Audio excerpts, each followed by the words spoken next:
খুবই দ্রুত আমি ফিরে আসবো। আল্লাহ যখন বাঁচিয়ে রেখেছেন, নিশ্চয়ই এই সমস্ত ময়লা আবর্জনা সাফ করার জন্য আমাকে বাঁচিয়ে রেখেছেন। কিভাবে আন্দোলন করতে হয় আর কিভাবে দাবি আদায় করতে হয় সেটা আমরা জানি।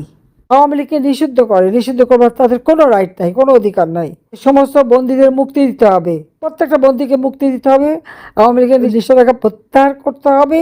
বিদ্যুৎ নাই, খাবার নাই, পানি নাই, গ্যাস নাই, কৃষকের সার নাই, শ্রমিকের কাজ নাই, প্রত্যেকের কাজের ব্যবস্থা করে দিতে হবে। এবং দেশের উন্নয়নের গতি স্থবির হয়ে গেছে, সেই গতিটা ফিরিয়ে আনতে হবে। এবং আমাদের স্পষ্ট কথা, অনতি বিলম্বে আমাদের প্রত্যেকটা বন্দী নেতাকর্মীকে মুক্তি দিতে হবে। মিথ্যা মামলা প্রত্যাহার করতে হবে, আওয়ামী লীগের উপর যে নিষেধাজ্ঞা প্রত্যাহার করতে হবে। এবং এই হয়রানি, এখনো যে গ্রেপ্তার আর হয়রানি, এগুলি বন্ধ করতে হবে। আর এটা যদি না করে আমরা বাধ্য হব যে আন্দোলন কর্মসূচি দিয়ে কিভাবে আন্দোলন করতে হয় আর কিভাবে দাবি আদায় করতে হয় সেটা আমরা জানি। আমরা এও জানি সোজা আঙ্গুলে ঘি ওঠে না। কাজে আজকে বসে বসে তারা ঘি খাবে আর বাংলাদেশের মানুষ না খেয়ে মরবে, এটা আমরা বরদাস্ত করব না। কাজে খুব দ্রুত আমাদের সকল নেতাকর্মীকে মুক্তি দিতে হবে এবং নতুন করে যাদের গ্রেপ্তার করছে সেই গ্রেপ্তার বন্ধ করতে হবে।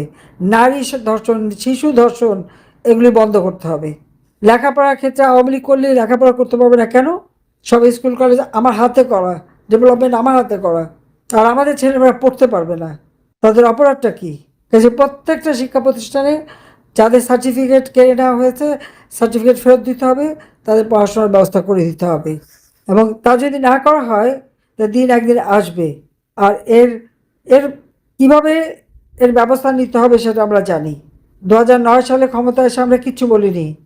2001 সালে যেভাবে আমার নেতাকর্মীদের হত্যা করা হয়েছিল, অত্যাচার হয়েছিল, আমরা তো কোনো প্রতিশোধ দিতে যাইনি, জনগণের উন্নয়নের দিকে নজর দিয়েছিলাম।